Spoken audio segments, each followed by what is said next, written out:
Frank Pace, and retired New York City firefighter, 9/11 first responder, and Vietnam vet, Billy O'Connor. Today's guests, Hall of Fame sportscaster, Charley Steiner.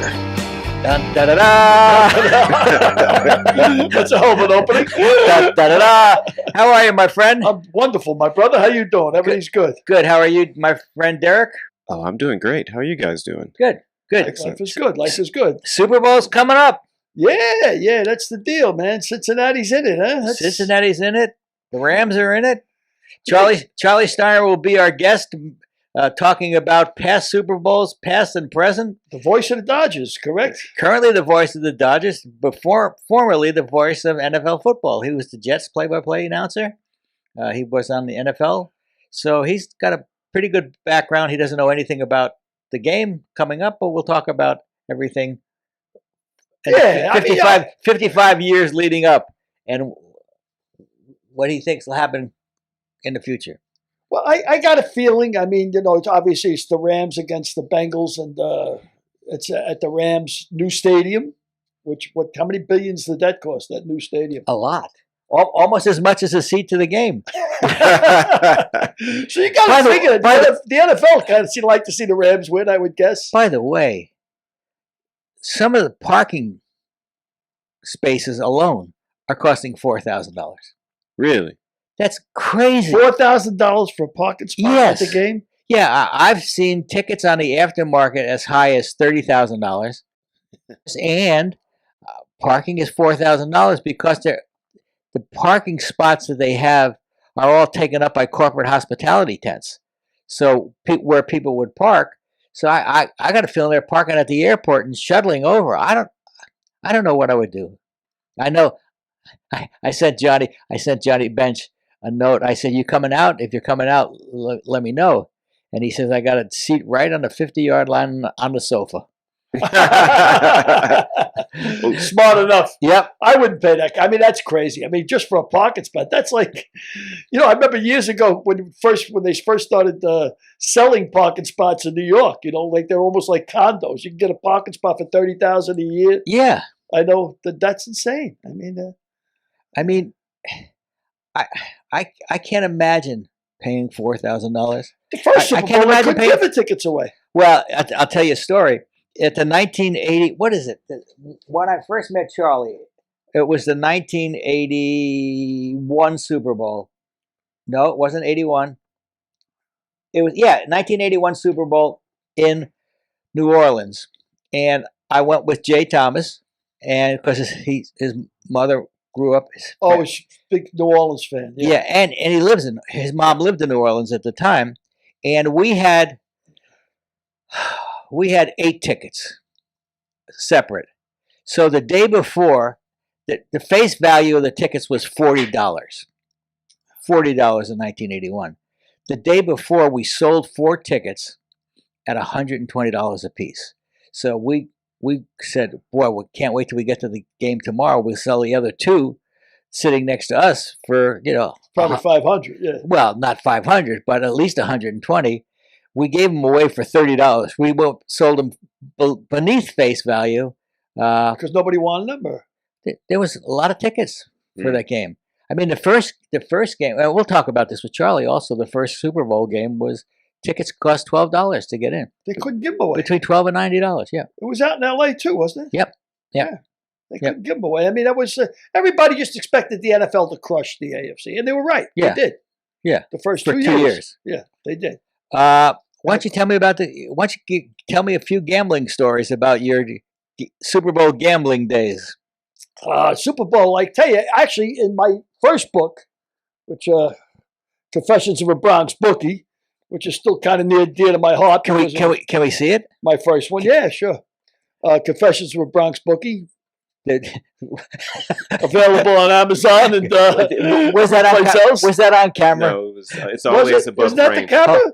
You have to put it in front of your face. In front of your face.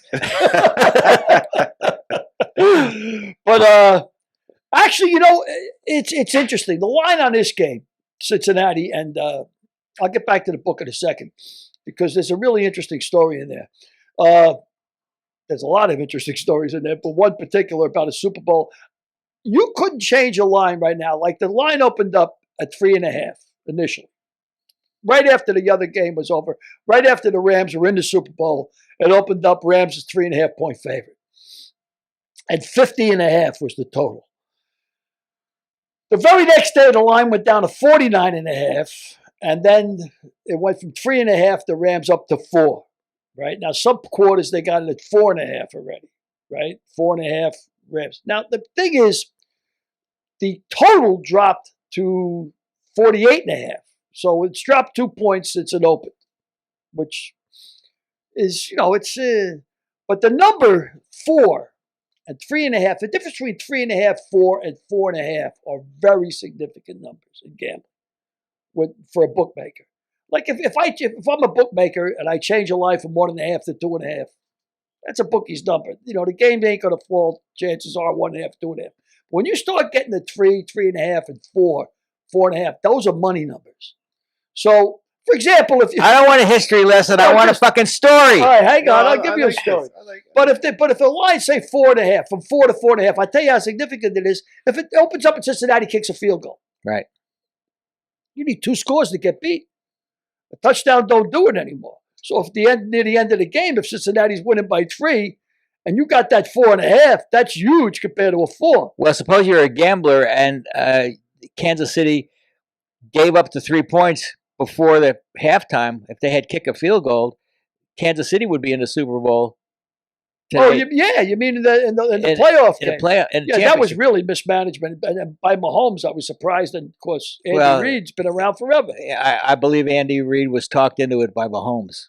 So really stupid. That'll be the last time. They really choked. I mean, look, the second half of that game, yes. was all over the place. You talk about 3, 3.5, 4. That makes the point huge. Right there. It's huge. 4 and 4.5 is huge. So I see every bookmaker in the country. 90% of them. I look at, like, you pull up the NFL Las Vegas lines and you see how the line movement goes. You're looking at about 12 bookmakers out in Vegas, Sands, all the different hotels, Bally. And most of them are at 4.5. My guy, who's really cute, he's like a wise guy bookie, he's like, he deals with a lot of wise guys. He's got 4, lay 05. And if you like the other side and take the 4, which is Cincinnati, you got to lay 115. Now, let me explain that to this.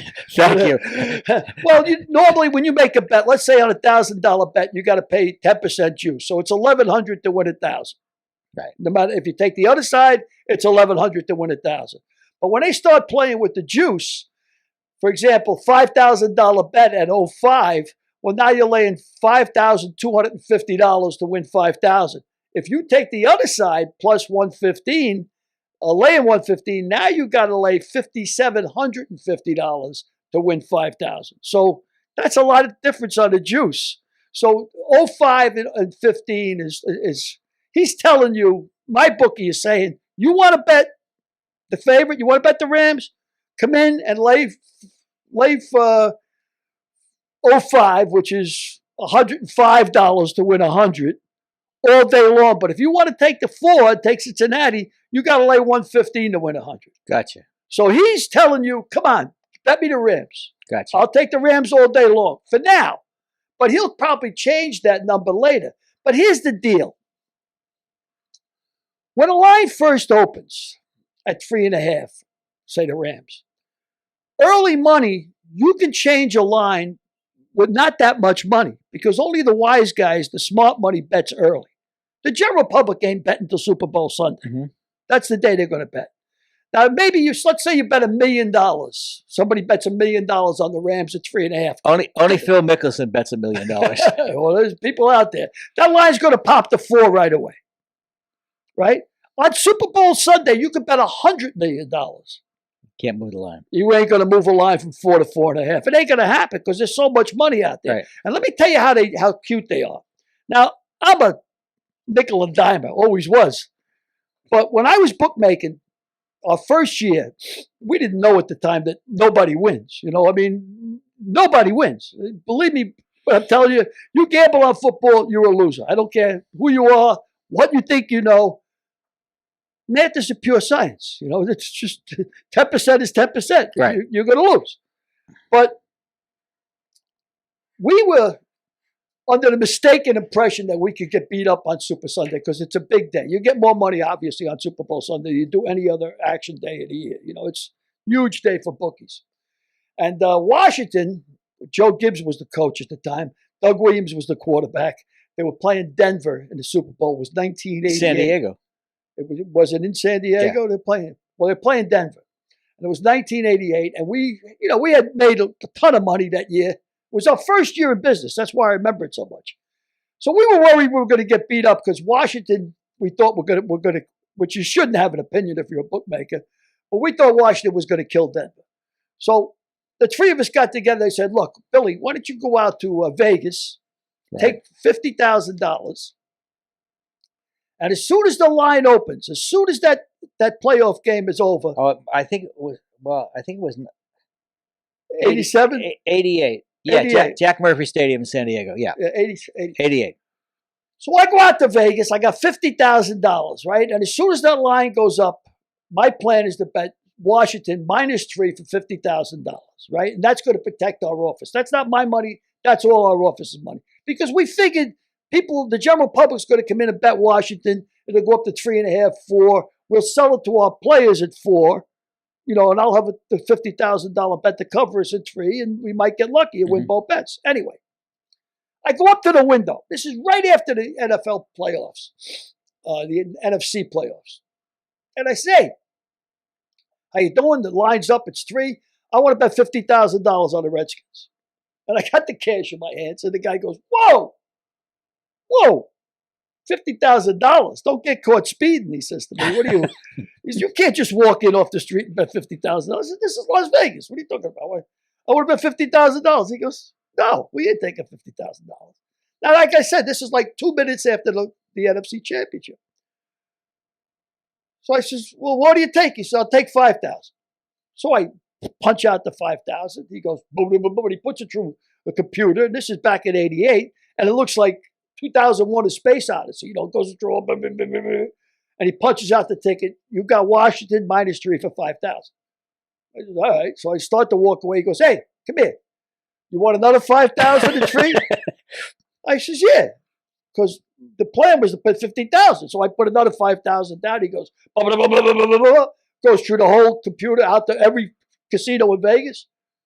He gives me the ticket for 3. And he says, now the line is 3.5. So for stinking $10,000, you moved the line. I moved a Super Bowl line. But like I said, on Super Bowl Sunday, you couldn't move that line for $1 million or $2 million, right? Because there's so much money wagered. Right. So the wise guys bet early. So now the question is, with this game, with the Ram game, don't tell us who you. Don't tell us who you pick, because we're going to tease that to save it till after Charley Steiner. Yeah, like the whole world is waiting for my pick.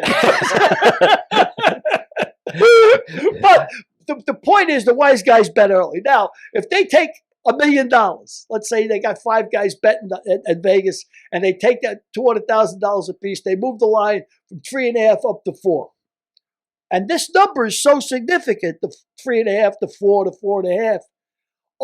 Would they be taking it just to drive the line up so they could come back in on Super Bowl Sunday and take the 4.5 for $10 million or $20 million? Because that's what they do. They move numbers just like they do on Wall Street. Right. There's no difference. Right. It's all about numbers. Sure.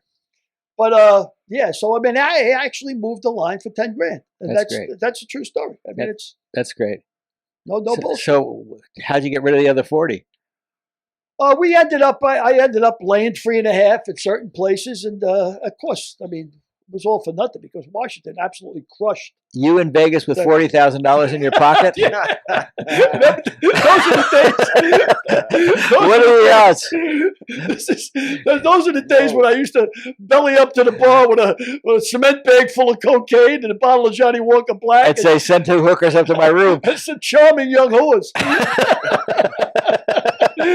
Now, what am I doing now, Frank? I'm drinking Brew Juice. I'm snorting Flomax. And I'm hoping some charming young grandmother will do me a favor. Yeah, for sure.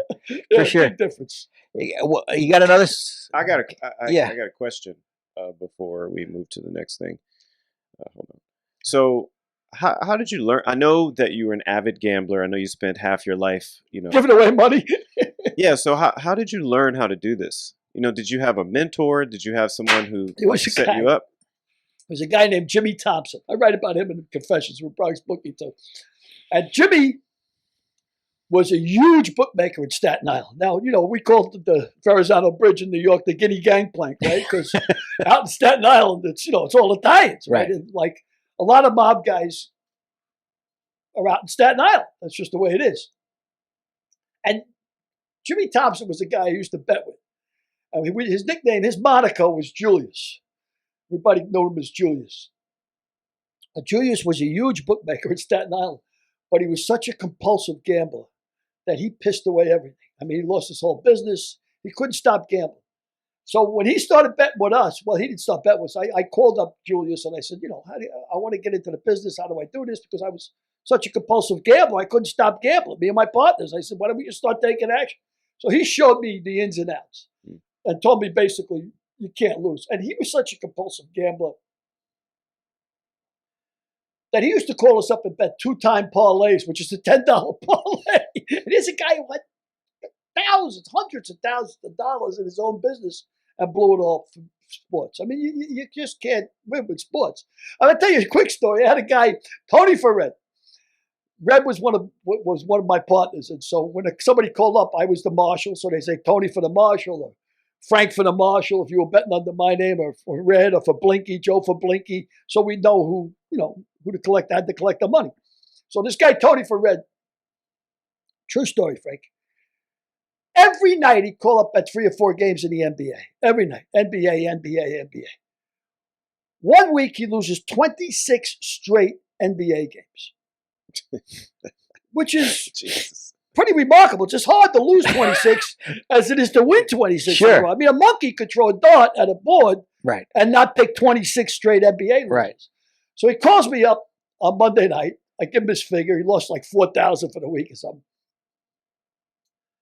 All right. What do you got in the NBA? I says, oh, man, Tony. So we got no NBA games tonight. I says, it's the All-Star break. I said, I got hockey. He says, hockey? What the fuck do I know about hockey? What do you know about hockey? He lost 26 in a row betting in the NBA. 26 games in the NBA. What do you know about the I'm NBA? surprised nobody has to water you twice a week. What do you know about hockey? What do you know about anything? Oh, the guy was a pisser. One time he called up and he was Tony for Red. So Red told me, oh, by the way, if Tony calls, congratulate him. His wife just had a baby. Calls me up. What do you got in Dallas? I say, hey, congratulations, your wife. Hey, fuck that shit. What do you got in Dallas? Unbelievable. Oh, it's unbelievable. Didn't you, on one Super Bowl Sunday, misdirect phone calls? Oh yeah, that was Blinky. That was a great move. I actually, there's another chapter here about the move that Blinky did. What happens on Super Bowl Sunday? Wait, I want to say, did you have to pick up the book to fan through it? Yeah, just to see if I dog-eared the page. But what happens on Super Bowl Sunday? I mean, normally on a Sunday we might write 300 tickets, which means 300 phone calls are going to come in, right? Every time somebody calls, like if you call up and say, Billy, I want the Giants for $100, I'm going to Frank Giants -4, $100. If you call back, you get a separate ticket. Every time the phone rings, it's a separate ticket. Right. If you bet 5 games on that call, that's no problem. It's on one ticket. But you got to, every time it's a call, it's a different ticket. Right. So we might write 300 tickets on a regular Sunday, maybe 400 tickets. Super Bowl Sunday, you might write 1,100 tickets. Because what happens is you're in a bar, you're watching the Super Bowl, and you want to put a bet on the game. You call me up, you bet $100 on the Rams or whatever.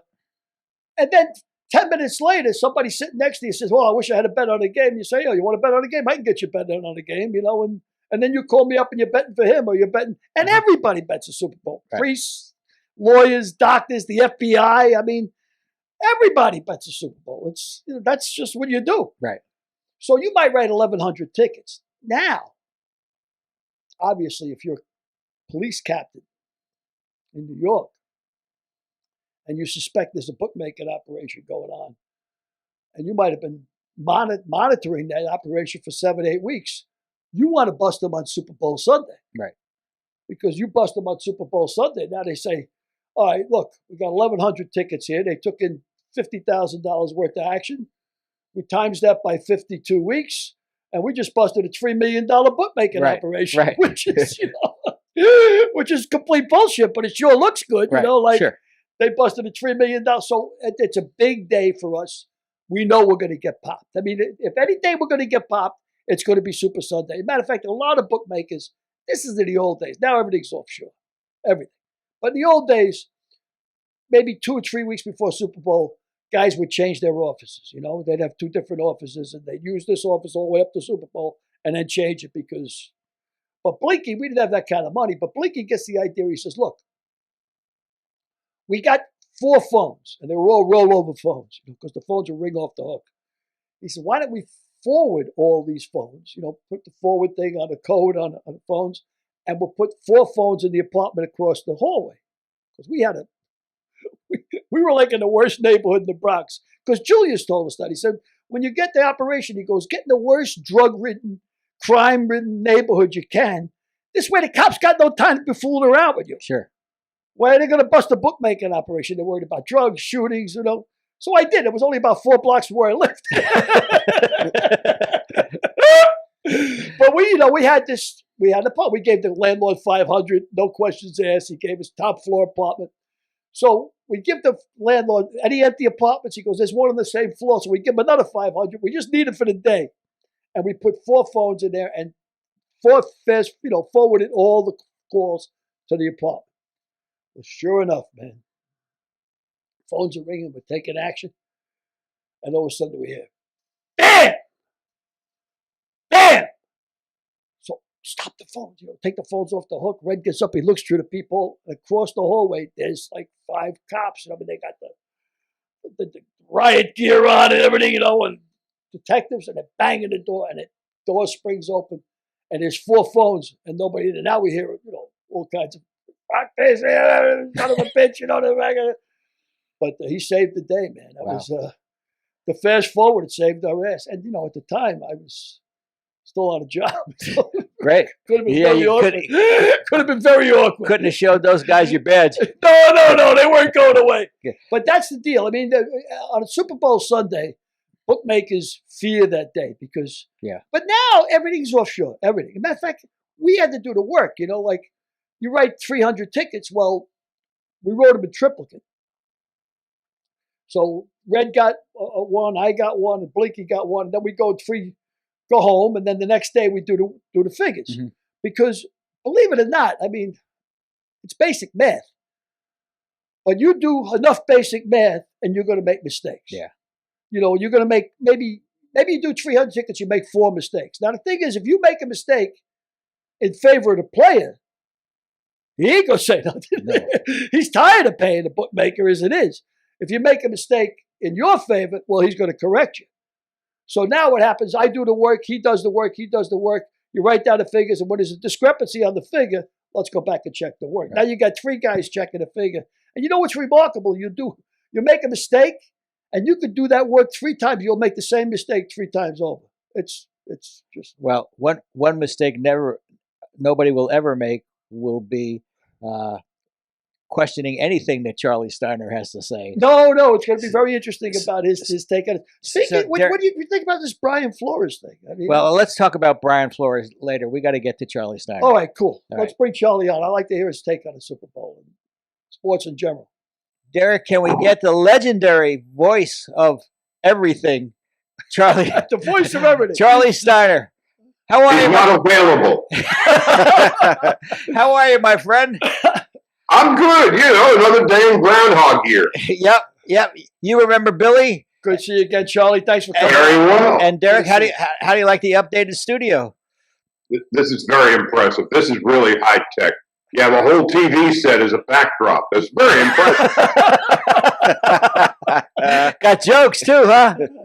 I got a million of them. Unfortunately, none of them were very good. Yeah. Well, do you recall the first Super Bowl? How old were you? What were you doing? Where did you watch it? Wow. Oh, yeah. And the big question was I going to watch it on CBS or NBC? That's correct. You had, I think, the first two Super Bowls were done by the two networks, and the Super Bowl, if you recall, was a bunch of curiosity as anything else. You had the American Football League, the National Football League, and I was originally a New York Titans fan. Yeah. So you I were was the one. an NFL guy. The polographs. And I remember the first two, but the one I guess I remember best was Super Bowl III, the Jets and the Colts, and what an upset that was. The I guarantee game. Were you at Bradley then? Were you in college? Yeah, and the best part was, it was January 12th, 1969, and I went to school in the Midwest in Peoria at Bradley University, and the AFL was in the Midwest not thought of very highly because they didn't have any AFL teams, and so where I went to school, it was Bears country, an NFL country, and I guess I was in my sophomore or junior year, and I remember it was bitterly cold, and I was, a Jet fan, and there was Joe Namath, and I bet like $20, and $20 in January of 1969 as a sophomore or junior in college was a hell of a lot of money, and so I had the Jets, and I was so, and there was such animosity between AFL fans and NFL fans because the AFL was like Rodney, they didn't get no respect. And so I bet this fella named Mike Sujet, who lived across the street, this $20, and the Jets are winning at halftime, and it's bitterly cold. But of course, I went across the street to remind him that the Jets were actually winning at the half. In my bare feet. I had socks on, but no shoes. But it was like 20-something degrees. And, when you're a junior in college, you're inherently stupid. And so, I'm talking trash at halftime, but feeling pretty good. Now the Jets win 16-7. And, Joe Willie and predicting the outcome or guaranteeing the outcome. That was actually one of the most joyous days I had as a sports fan. Here I am as a kid from the East Coast in the Midwest in NFL country, and the AFL upstart Jets won. And that, I think, was the beginning, the true beginning of what the Super Bowl would eventually become. Yeah, because the first two were curiosities, and nobody's going to beat the Packers or Chiefs, but the Chiefs eventually, of course, who won. But it was Joe Willie and his swagger. Yeah, he had the it back. And it's funny because now they're with Joe Burrow, who's got that same kind of self-assuredness. I keep hearing Namath's name attached to Burrow, and I guess what we come to learn as we get older, fellas, is that the more things change, the more they stay the same.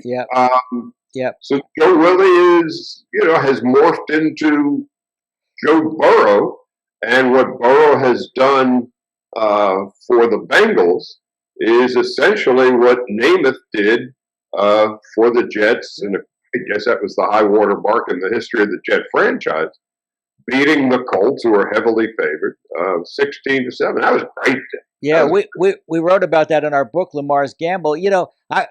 We probably should have lunch this week, and I'll bring you a copy. I'm starving to death already. I'll bring you a copy of Lamar's Gamble, because Lamar's Gamble was a book that Billy and I wrote, our second book. But the Super Bowl, first two weren't even called the Super Bowl. They were just called the AFC NFC Championship game. Exactly. And Roselle's kid said, why don't you call this? They were bouncing. Lamar's kid. Lamar Hunt. Lamar Yeah, Hunt's kid, kid yeah. was. At the Super Bowl. What is that? You sounds bounce like in the crazy. Super Bowl, Yep. yeah. And of course, the journalists loved it because it was Super Bowl instead of AFL, NFC Championship, and inches And and it was everything. easy to Inches and say. everything. It was easy to say. The Yes. Super Bowl. And the inches. Yeah, it was and Lamar Hunt's kid. Yep. Yeah, that's exactly right. So the first year out there, Charlie, the first year, they couldn't give those tickets away. I mean, No, and they had two networks covering it.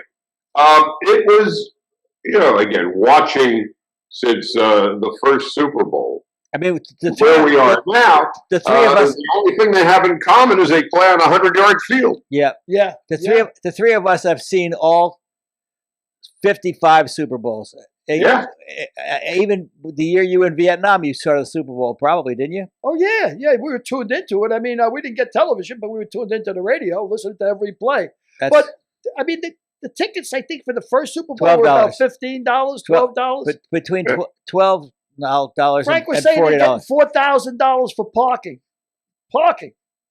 Oh, the $4,000. average ticket price for the game on Sunday is, about 10 grand? Oh, Wow. I think more than that. I think face value is $4,000. So I'm sorry. Forgive me. I'm just an old coot. I don't get that. I don't either. I would rather watch it like Johnny Ben said on my sofa in the 50-yard sofa in my living room. Absolutely. And, with the advent of television, you can pause if you really have to go to the job. You don't have that luxury if you're sitting among 80,000 people. Which after 55 Super Bowls, we have to go more and more often. You're onto something there, too. So that pause button becomes an invaluable tool. Without a doubt. So, Charlie, we first met at the Super Bowl in 1982, January of 1982 in New Orleans. Yeah. What do you remember about that? I have vivid memories of that Super Bowl. And most of it was before the game was played. That was the week, I believe it was a Wednesday night, that you had the Raiders. Right. And on a Wednesday night, scandal surrounded and clouded the Super Bowl. John Matuzak, the Twos, went to a bar, the Absinthe House, breaking curfew after 11 o'clock on this Wednesday night to go do and what he normally did on Wednesdays before games, get himself good and obliterated with alcohol. I mean, he was oiling the machine. That's good. That's why that's very rare. So now all of a sudden we had a scandal. We had a breaking story. First, to find the Absinthe House, which is now somewhat of a landmark in New Orleans. Always was, but its reputation was burnished by the Twos. And so that was a big story. And for breaking curfew, he was fined $1,000. Wow. You can't buy a meal in New Orleans anymore. And so that was the big story. And Frank, as you know, you were there with your old college buddy and my old radio partner, Jay Thomas. So that's the first time you and I met. And now here's Jay. God bless him. Whenever we talk, Frank, you and I, Jay comes up in conversation just because he's Jay. I see him on the day of the Super Bowl in the lobby of, I assume it was the Superdome Hotel. And he's scalping tickets. He's scalping Super Bowl tickets. With me next to him. Yes. And I said to Jay, had he just started with Mork and Mindy? I think he was just finishing Mork and Mindy. He had finished Mork and Mindy. Okay, so now he has become somewhat of, I wouldn't call him a television star yet, but he was on television, on a big show. And he's got, I don't know, 3, 4 tickets, whatever. And he's scalping tickets. And I say, Jay, come here. You're on television, for Christ's sake. You want to be scalping tickets? Is this a good look? And Jay, who had a hunger and a hankering for money, yeah. And so, and that was where you and I met. And Jay was hawking his tickets for whatever amount of money he got. Imagine if he had those tickets now, he'd get $100,000. Well, we sold 4 the night before for $120. We made $80 profit a piece, and we sold 2 on the day of the game for $30, $10 under face value. Because you're a regular StubHub before. But we first met at Jay's house, where his mother was serving pies. Yes, that she made. Pecan pies, and Jay says, "Look at the bottom. They got the bakery's name on the pie tin." Details. That's why he was an actor and you were a producer. Well, Jay's son JT will be on with us in 2 weeks, so I'm sure he'll have some stories. But that money got him through school. Yep. But speaking of getting through school, I just want to go back to Bradley University. Charlie was a graduate of Bradley University, and he funded the Charley Steiner School of Journalism. Nice. At Bradley University. So it's something I'm really proud of, actually. I take it's a hell of a legacy. Yeah, well, got 120 students there now. I mean, I've got a faculty. When I had to face the faculty when I was a student, I was this far from being thrown out of school. Yeah. Now I have a faculty. But it's really been a wonderful experience. And actually now the next step in our progression, they're going to establish a master's program. So that's great. It's really cool. Jay Thomas, who never met a story he didn't like, always said, he always talked about your money. Believe it or not, because he was my money. Yeah, he said, of course, Charley Steiner gave $1 million or so. He's got so much fucking money. He never got married. He never got divorced. He's got money from. He still hasn't spent. Checks. Well, hold on a minute. Jay may have been the most frugal son of a bitch I ever met in my life. The cheapest man in the world. I said that 100 times. Yeah. So when I hear that, I know that's a load of shit. But again, Jay, as he was with you, with me, was a dear friend right to the very end. And so when we started talking about doing our little conversation today, that was one of the first things I remembered about the years and the seasons I covered the Super Bowl was my former radio partner, burgeoning television star, hawking tickets in the lobby of the hotel, and the twos at the Avison House. Yeah, I think it was 1990. What is it? 1990. One of the Rose Bowls, 91, I think. Whatever it was at the Rose Bowl.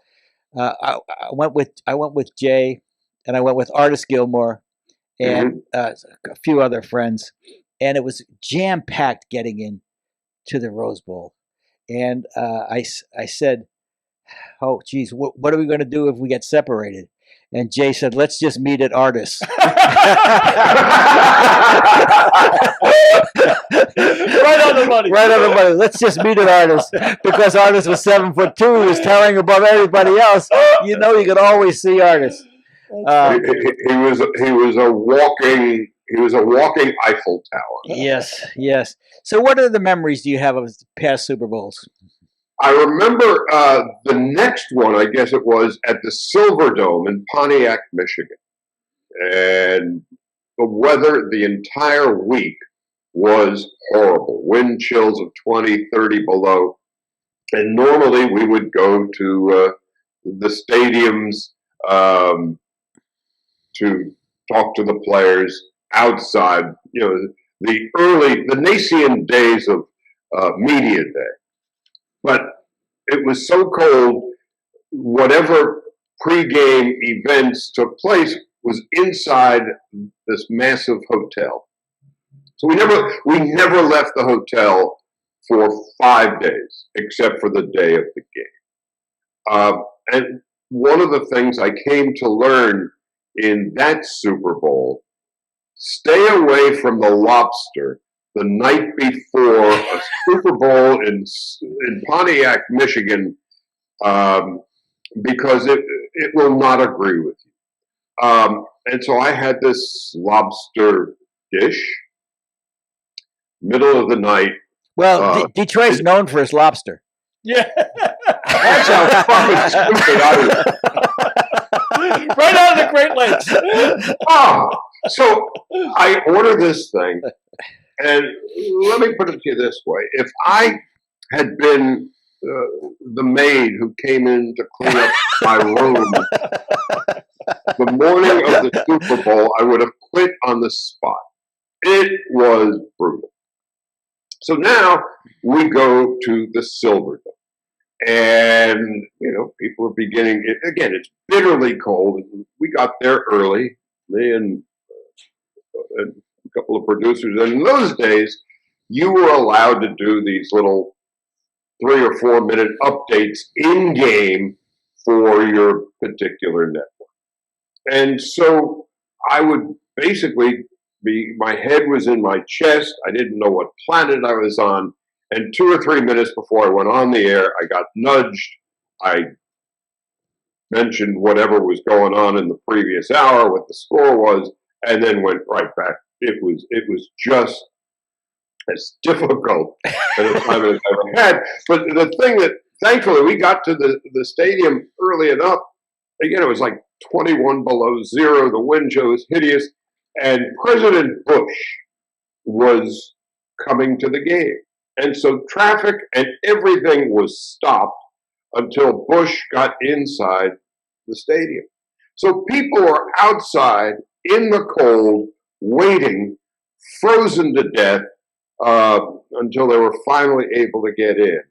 And it was a grand experiment, the first cold weather Super Bowl that didn't work out particularly well. It turned out to be a wonderful game. But again, the thing I remember is lobster. Charlie, what year were you the play-by-play voice for the Jets? Jets, 86, 87. I had previously done the Generals, 83, 84, 85. Then the Jets, 86, 87. And then by 88, I was up to ESPN. So in 87, your rivals, the Giants, made the Super Bowl. Well, yeah, they did. And I grew up in New York, and I was a Jet fan, but I did not dislike that a double entendre. I was okay with the Giants, right? Because New York boy. One of the first games I remember was the Giants and Colts, and Alan the Horse of Nietzsche was 57. It's also in our book. 57, yeah. See, we're just wandering down memory lane. Yep. Aimless, but we're wandering down. That's what we do. We aimlessly wander through life. Well, we've made a killing, haven't we? Yes. I grew up as a Giant fan, but I loved the Jets. I mean, I loved the whole Namath persona and the AFL. I thought it was great for football. And to this day, I still root for the Giants and Jets. Whereas if you're an Islander fan in New York, you hate the Rangers hate the Islanders. A lot of Giant fans hate the Jets. I don't feel like that. I kind of like, it's a New York. Yeah, again, I was of the age when the AFL came in. I thought, well, that's cool. Yeah. I liked the ABA. That was cool. I liked, the new kids on the block. And it was just, and then in 62, morphing off into another thought. In 62, when the Mets were born, I'm 13 years old, and here's a team that I'm older than the team. I'm thinking, well, okay, I'm going to be a Met fan after the Dodgers left Brooklyn behind. Yeah, and I started rooting for the Mets because they brought Willie Mays back, and I was a big Giant fan when I was a kid. When the Giants were still in the Polo Grounds. I loved the Giants. Mets first. Yeah, I mean, I was lucky enough to go to Ebbets Field and the Polo Grounds, and and in 72, the Giants were playing up in New Haven. Yes, Yeah, that's they were right. playing in the Yale Bowl. That's right. Exactly. And I was doing local radio in New Haven. I don't know, 23, 24 years old, whatever it was. And now all of a sudden, I'm covering the Giants. And I don't have to drive anywhere. They've come up to me. And it was, they had Alex Webster and, it was. Yeah, Gifford and Sam Huff and Schaffner, Del Schaffner. Yeah, Schaffner. Yeah. I was about 7 years old. Shop. I was about 7 years old in my neighborhood in the Bronx, and I'd walk over to Fordham University and watch the Giants practice on Saturday. Yeah. I used to practice in Fordham's field. No security, no nothing. Just walk in and watch them practice. Now you can't get in without credentials and all of this other stuff. Again, a simpler time, but you also had more access to the players, and the relationships between players and media were, what blows my mind, Charlie? When I was a bookmaker, this is 30 years ago, when I was a bookmaker, everything was clandestine. And the old school bookmakers, they wouldn't even talk about gambling. Now they advertise it on television. It blows my mind. I don't understand it again. I've never been much for gambling, and they always talk about the throwing games and all of that. And now it's encouraged, except for Steve Mariucci standing at a blackboard once a day saying, don't spend what you don't have. Yeah. Gee, thanks. It's like selling a carton of cigarettes and saying, it might cause you ill health. Just say no. Just say no. Yeah. Hey, Charlie, I want to get off on another subject because you mentioned going to ESPN. This year, Al Michaels and Chris Collingsworth are doing the game, I believe, not Nance and Romo. Mike Tirico is going to take over for Al Michaels next year. Is that true? That's my understanding. And I think Al really he's sitting pretty. Amazon would like him. I gather ESPN has expressed interest. And Al, he's 77 now. And I was thinking the other day, he is really at the pantheon of one of the all-time great. Yes, without a doubt, he is. He's on a Mount Rushmore of announcers for sure.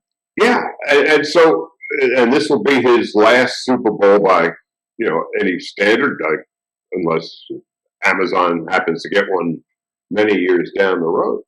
And so watching Al, who has done so many great events, the one thing about Al, he's nonplussed about everything. So when stuff happens in a hurry, he's able to process that stuff faster than anybody I think I've ever seen or heard. And that is just a natural gift. And I admire his work as much as anybody. Yeah. Okay. But it's for you. It's for me. You just left. I know Al, Charlie will tell you this, but I'll tell you the audience. Al Michaels eats steak every night, and he has never eaten a vegetable in his life. Not once. Not one time has he ever eaten a vegetable. I believe he goes as far as ketchup. Ketchup. Yep. My again, he's just so good at what he does. Terrific. Do you believe in miracles? Yes. It's one of those calls, kind of like Vin's, the Gibson call in a year that's been so improbable. It's just one of those iconic calls that reminds us how important a great play-by-play announcer can be in a big moment. And Al has had so many of them. And so I go back to what I said to begin. He's nonplussed. He is able to process stuff so quickly and then put these eloquent and elegant words together that remain with us for all time. So we have Al Michaels and Vin Scully on the play-by-play Mount Rushmore. Who else would you place on a Mount Rushmore, not counting yourself? Oh, I'd be one of those guys.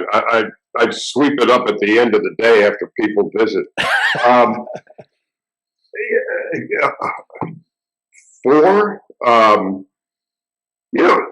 these days in this era, I think I could comfortably put, and people might disagree, Joe Buck. Joe is just an extraordinary talent.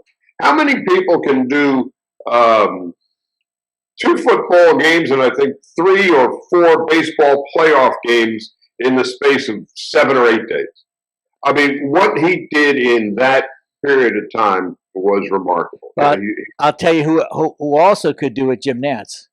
Yes. Jim Nance does the Super Bowl, the NCAA playoffs, the Masters golf.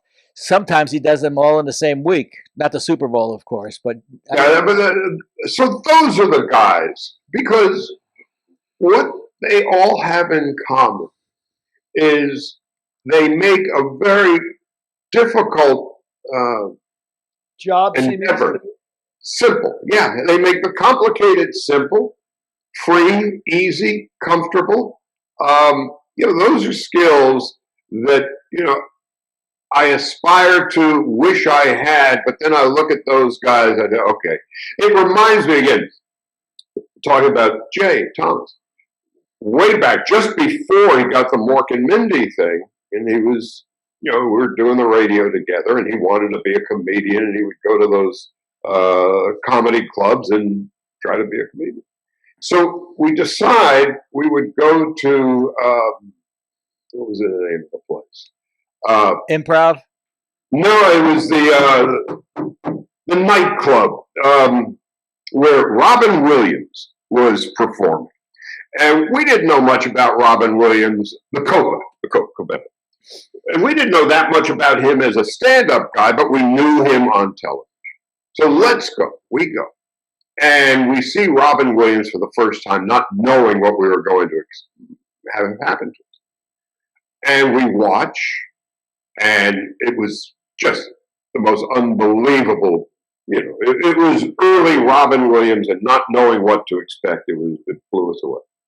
Now the show is over, and Jay is manifestly depressed. As we're taking a cab back to our respective apartments on the Upper West Side.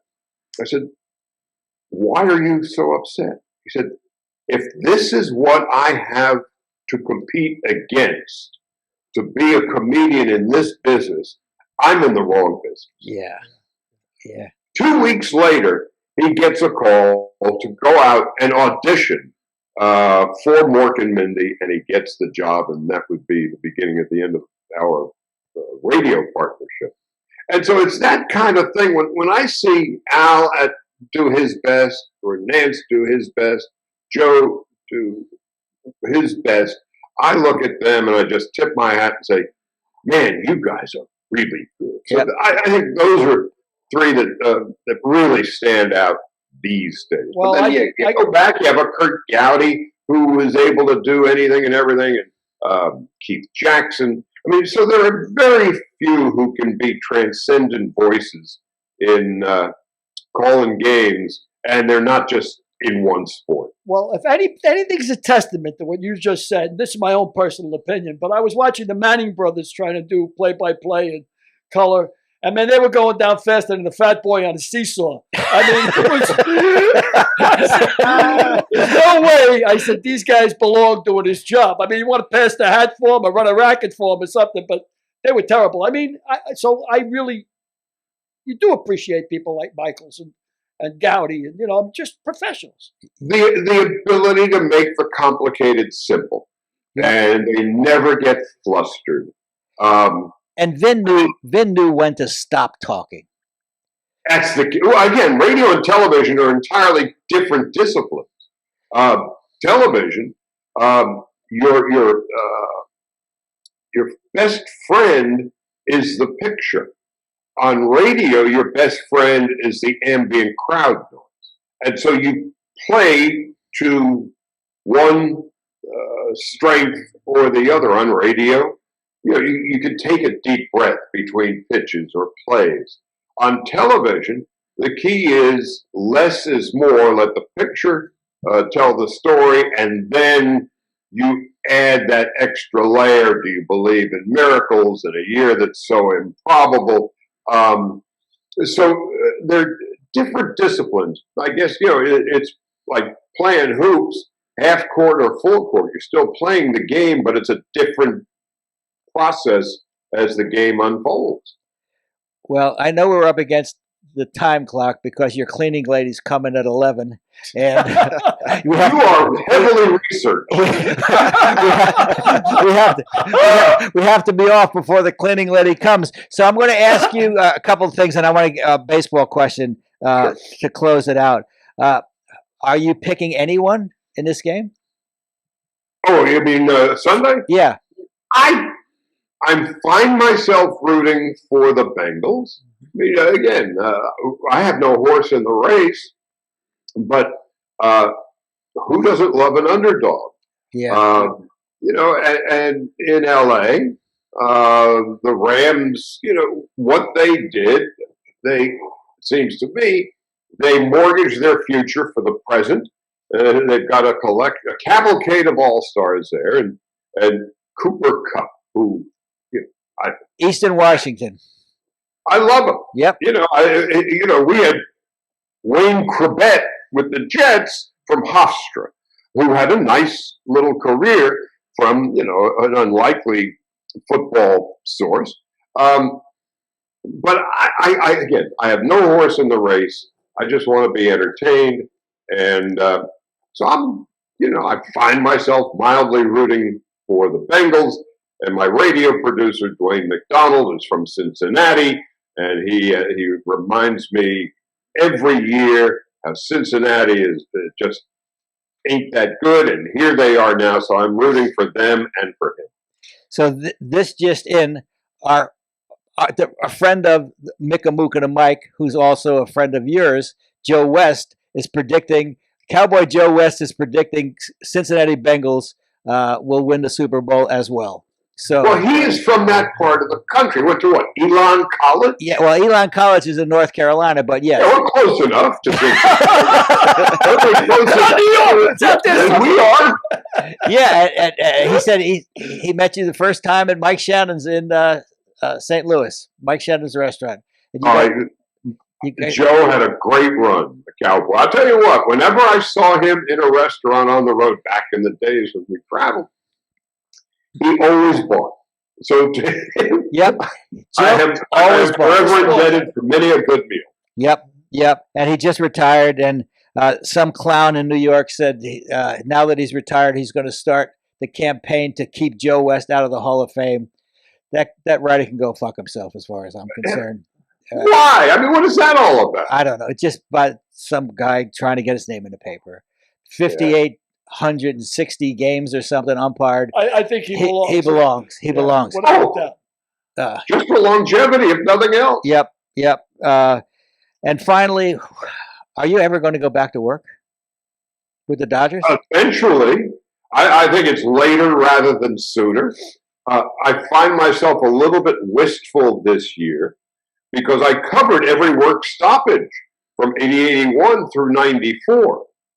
Back in the day when they actually had head-to-head and face-to-face negotiations. It seemed I lived in the lobby of the Doral Hotel on the east side of Manhattan, and they would come down and have, say a few things, handheld microphones. It wasn't nearly as technically elaborate as it is now. But this is just about money and lots of money. And I think there are no free agency issues per se as there were, 40, 50 years ago. Yep. And so when you get into a lockout, strike, whatever it is, you go into a black hole. and you don't know when you've reached bottom. And so there's so much uncertainty from either side. I don't know that the owners are terribly unified. You got the haves and have-nots. I don't know that the players are terribly unified. You have the haves and the have-nots. What does Max Scherzer have to do with Sheldon Noisy? Yeah. Nothing. What do the Pirates have in common with the Dodgers? With the Dodgers Or the Yankees, yeah. Nothing. Yeah. So I am not terribly optimistic that this thing is going to get settled anytime soon. And, football, which now has its own issues, has had a pretty bad week between Dan Snyder and Brian Flores. The Friday press conference before a Super Bowl is kind of like a State of the Union. I don't envy Roger Goodell at the press conference on Friday. Well, his answers will be predictable. They're going to be predictable, but I don't know that there is a difference between predictable and acceptable. Are two different things. Yeah, so I think he's going to have a tough day. Well, it'll be interesting to see between now and that Friday if anybody hires a black head coach. That'll take a little of the curse off of the. I will say this, and again, I am of that age where Muhammad Ali was as important a figure, let alone sports figure, in growing up, and I had a chance to know him reasonably well toward the end. Brian Flores did a Muhammad Ali this week. He put it all on the line. He put his career on the line as Ali did. Ali had to sit out for 3.5 years. And Flores right now has he's put it all on the line, and I didn't really know very much about him other than he was the coach of the Dolphins, and prior to that with the Patriots. But he's a man, and I am an unabashed fan of Flores, who to me in 2021, now 2022. He's done in this generation what Ali did in 67, 68, 69, 70, 71. Yeah, but I hope what happens to him will not be what happened to Kurt Flood. Yes. What happened to Colin Kaepernick. Yes. And I hope he's not just the next in a long line of scapegoats for the NFL. Well, again, and that goes back to what we're talking about. Friday, I'd be fascinated to watch and listen to Goodell tap dance through that and Dan Snyder and all the craziness that's going on in Washington. You're supposed to build up your product 2 days before the Super Bowl, and he'll be on defense all day. Yeah, well, he learned some of that $29 million he makes a year or whatever. 29. He couldn't live on 29. He makes $40 million. $40 million a year. Well, he'll be tap dancing. All right, I tap dance for $40 million myself with no problem. Derek, you have a final question for Charlie? I don't know if my questions are pertinent. I do want to know if the cleaning lady is code. Oh, is she what? If she's code, if that's code for somebody else. Carmen comes every Saturday morning at 11. She may be the most important woman in my life. Yeah. No, it's not code. Yeah, it's Carmen. Derek. All right, and then one more question. You don't have to really elaborate too much, but I'm curious. You mentioned the preparation that it takes for a commentator. Mm-hmm. So how much preparation do you have to put in for each game, or a game? Baseball? Yeah, sure. Baseball. Football. We're talking let's talk about football. Football's good. Again, they're entirely different disciplines. In football, you've got 1 week to prepare for 2 teams, and in the NFL, you've seen at least one of them a lot. And so the preparation begins on Monday or Tuesday, and many hours go into that 3-hour radio or television broadcast. Baseball, when you got 162, although I'm doing less than that now, you've got 3 or 4 days with the same team. And so it's more of a an additional page in your preparation, whereas football, you've got a week for one game. I get up in the morning for a baseball game, 8:30, 9 o'clock. I'll scour the internet and jot down some notes.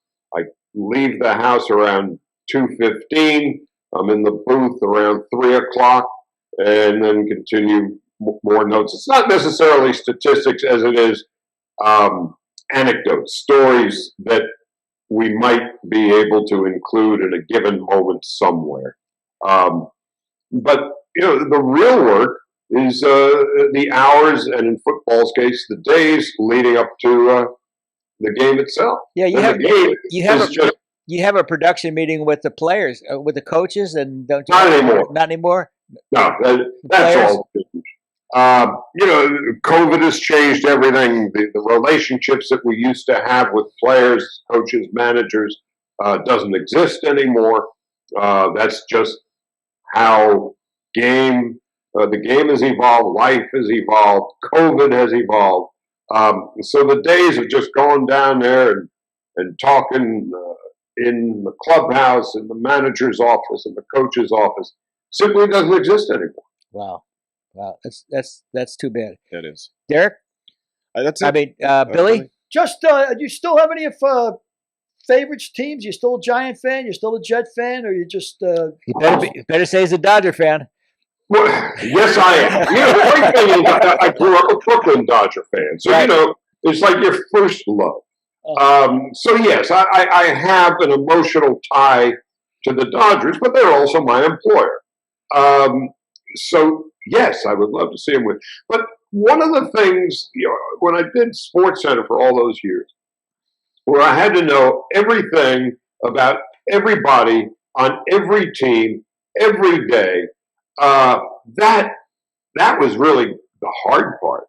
But when I left ESPN, my goodness, in 2002, I stopped being a sports fan because I drowned in it.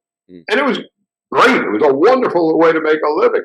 So when I'm not working, the thought of going to the Super Bowl that's just not going to happen. Because I did go to one game this year and had in one of those fancy suites SoFi, and it was really nice. And I forgot or didn't realize what it was like to be a fan at a game. So now it's more. You'd rather stay home. Like the kid whose daddy used to be a candy store. It's a candy store. I had enough of it. Yeah, you don't want Three Musketeers every day. You'd rather stay home, watch the game, and go to the bathroom at will. With the pause button. All right. Interesting take, Charlie. Thanks so much, Charlie. I'll give you a call. Hopefully, we'll have lunch this week. I look forward to it, Frank. Thanks, guys. Thanks, pal. That's interesting what Charlie was saying. When I was always a Giant fan growing up as a kid because 6 or 7 years old, Giants were in Yankee Stadium. They were the team, and then when the Jets came into, but once I started bookmaking, all affiliations to any team went out the window. I became a Green fan. If I needed against the Giants, I'd be rooting like hell against the Giants because money. Yeah. Your job, Yeah. And like he said, you get a belly full of it. He had enough of it, Yeah. What do you think about the Brian Flores thing? What do you think about it? Obviously, what he said. I hope he doesn't turn into a Colin Kaepernick or Kurt Flood. It's sad. Hugh Jackson says the owner of the Cleveland Browns offered him $100,000 or paid him $100,000 for every game he lose. Brian Flores didn't take that bet, but was offered it. He 100,000 again. I'm going to say allegedly was offered it. I don't think allegedly has anything to do with it. I think he was offered it, but it's a sign of the times. It's a hell of an accusation to make. So you got to figure that he was offered it, But it's beyond the racial thing, and that's, they do a lot for show, the NFL. But you talk about the owners themselves, You're talking about the most exclusive club in the United States. Well, we wrote about it in Lamar's Gamble. Right there in available on Amazon. And who is going to fix a game if not the owner, if anybody? They're beyond scrutiny because they hire Goodell. They're the ones that are paying his salary. Is he going to investigate the owners? Am I going to investigate the boss? If he does, he's going to seal the records like they did with Dan Snyder of the Washington Commodores. By the way, how many millions and millions of dollars went into that name, Washington Commodores? How much thought went into it is what I want to know. After 2 years, that's the best they could come up with, the Washington Commodores? I thought it was the Washington Commodes. I really did. But, you get back to Lamar's gamble, and we infer, and we talk about it. We don't infer. We out and out say that the owners have more control over it than anybody else. Absolutely. I mean, there's 100 senators in this country. There's 50 governors, and there's only 32 owners of NFL teams. Yeah, and like somebody jokingly said, they have 32 Republicans trying to act democratically. Yeah. It's not going to happen. Most exclusive club in the world. All right. So let's get down to it. Super Bowl Sunday, -4.5. The Rams are favored. Now you've got to go with your pick, Billy. Well, my pick, and it has, I couldn't tell Based you- on the lines, based on what you're reading. Based on numbers, totally on numbers. I mean, I see 4.5s out there with 9 out of 10 bookmakers got 4.5. Some people have 4. Lay 120. So in other words, you got to lay 4,200 to win. I'm sorry, 4,800 to win 4,000. Lay 120. But my cute guy. By the way, if you win, you could pay for your parking spot. Yeah. My cute guy's got lay 05. So he's telling you, come on, bet me the Rams. So my guy is sharp. He's like a wise guy bookie. When he gets wise guy money, I would take the 4.5. I think Cincinnati's a solid bet. But I know the whole country's rooting for Cincinnati because, like Charlie says, everybody loves an underdog. So you got Cincinnati? I'll take Cincinnati. I got the Rams. You're taking it. You jumped a little quick there. I'll always go against Billy. You were a little froggy there. You jumped a little quick. I don't know. Well, so you like the Reds? Yeah, They're at home. And they're at home. And of course, I would think the NFL wants them to win because of the massive investment and the fact that they're Well, I think the NFL LA is a bigger market. I think the NFL's already made their money. They if the Rams made the Super Bowl, the NFL is happy. Who do the refs like, Frank? That's what I want. Well, there you go. That's what I want to know. There you go. And somebody explain to me what is defensive holding on the interior line. I want to know what that means. It's crazy. When I hear defensive holding, I go I don't even know what that means. It's crazy. Well, that was a really, really good show. Charlie was a great guest. Yeah, he's enjoy the Super Bowl. Yes. Have a great day. Load up your house on chips and everything Derek doesn't eat. And if you're going to make a bet, take it before a bookie. Just make a mind bet. This way, all you can lose is your mind. So long, Don't everybody. lose any money. Take care. Next week's guest, actress, Growing Pains, director, A Million Little Things, Grey's Anatomy, High School Musical, Joanna Kearns.